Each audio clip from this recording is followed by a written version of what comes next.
जय श्री कृष्ण दोस्तों, मेरा नाम निकिता और मैं ब्लेसिंग्स टीम उड़ीसा से हूँ। हम चर्चा कर रहे थे ब्रह्म ऋषि पितामह पत्री जी द्वारा लिखित श्री कृष्णामृतम श्रीमद् भगवद गीता विज्ञान सार की। तो चलिए दोस्तों, श्री कृष्ण के इस अद्भुत ज्ञान को हम अपने जीवन में उतारते हैं।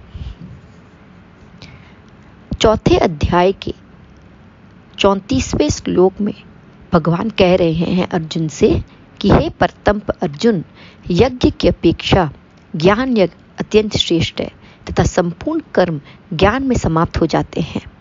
इसलिए तत्वदर्शी के पास जाकर उन ज्ञानियों से ज्ञान लेना चाहिए। कैसे? उनको साष्टांग प्रणाम कर उनकी सेवा करने से और कपट छोड़कर सरलता पूर्वक प्रश्न करने से वे परमात्मा तत्व की भली भांति जानने वाले ज्ञानी महात्मा तुझे उस तत्व ज्ञान का उपदेश करेंगे। यहाँ हमें यह समझना चाहिए कि तत्व दर्शन प्राप्त ब्रह्म ज्ञानियों को किस प्रकार की सेवा कर प्रश्न कर ज्ञान प्राप्त करना चाहिए। विद्या सीखने वाले शिष्य में कौन से गुण होने चाहिए। सत्य को जानना है ऐसी कामना रखने वाले सही शिष्य के अज्ञान को दूर करने के लिए गुरु सदा तत्पर ही रहता है। साष्टांग प्रणाम करने, विनय पूर्वक सही प्रश्न करने और सेवा करने जैसे तीनों लक्षण एक शिष्य में अवश्य होने चाहिए। यह हमें समझा रहे हैं श्री वेदव्यास जी। साष्टांग नमस्कार अर्थात 8 अंगों से किया हुआ नमस्कार। 2 हाथ, 2 पांव, 1 धड़, 1 सर, 1 मन और 1 बुद्धि, इन 8 अंगों को जोड़कर किया गया नमस्कार ही साष्टांग नमस्कार कहलाता है। केवल शरीर से ही नहीं बल्कि मन बुद्धि को भी जोड़कर नमस्कार करना चाहिए। भौतिक शरीर ही नहीं, मन काया बुद्धि काया को भी जोड़कर हमें प्रणाम करना चाहिए। आध्यात्मिक गुरु के पास आध्यात्मिकता के लिए, आत्मज्ञान के लिए ही जाना चाहिए, सांसारिक विषयों के लिए नहीं। विनय पूर्वक स्पष्ट और सही और आध्यात्मिक प्रश्न ही करनी चाहिए। तत्पश्चात गुरु कोई भी सेवा करने के लिए कहें तो हमें अवश्य ही करनी चाहिए। जबरदस्ती गुरु के पास जाकर जबरन सेवा नहीं करनी चाहिए। मन से किया हुआ सेवा ही सेवा होता है। सेवा अर्थात गुरु की सेवा करनी है, उसके सामने स्वयं का काम कुछ भी नहीं है। ऐसा मानकर सदा गुरु की सेवा करते हुए लोक कल्याण के कार्यों में तन मन धन से लीन होकर काम करना ही वास्तविक सेवा होती है। इस जग में ज्ञानी तत्व के दर्शन करने वाले कई हैं, हमें उन सब से वह ज्ञान प्राप्त करना चाहिए।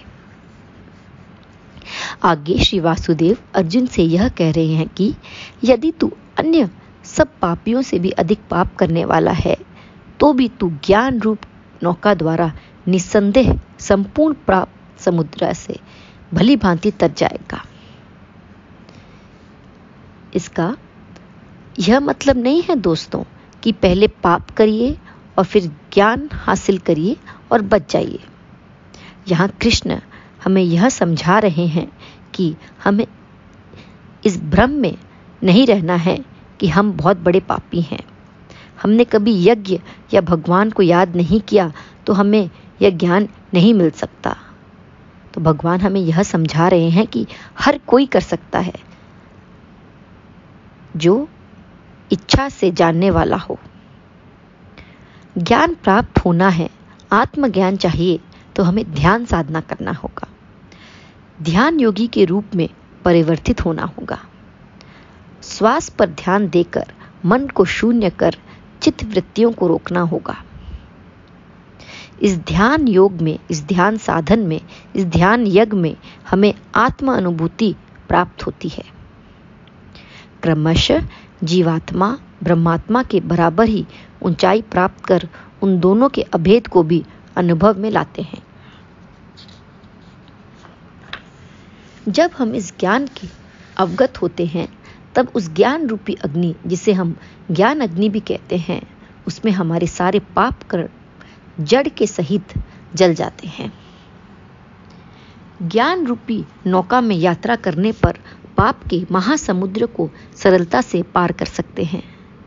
मैं पापी हूँ, मुझ में मुक्ति पाने की योग्यता शायद नहीं है, ऐसी शंकाओं का त्याग कर तुरंत ध्यान साधना प्रारंभ करने से भूतकाल में भी कितने भी हीनता रही हो, वर्तमान ध्यान साधना से गत जैसे ही हो जाएगा, अर्थात बीत जाएगा।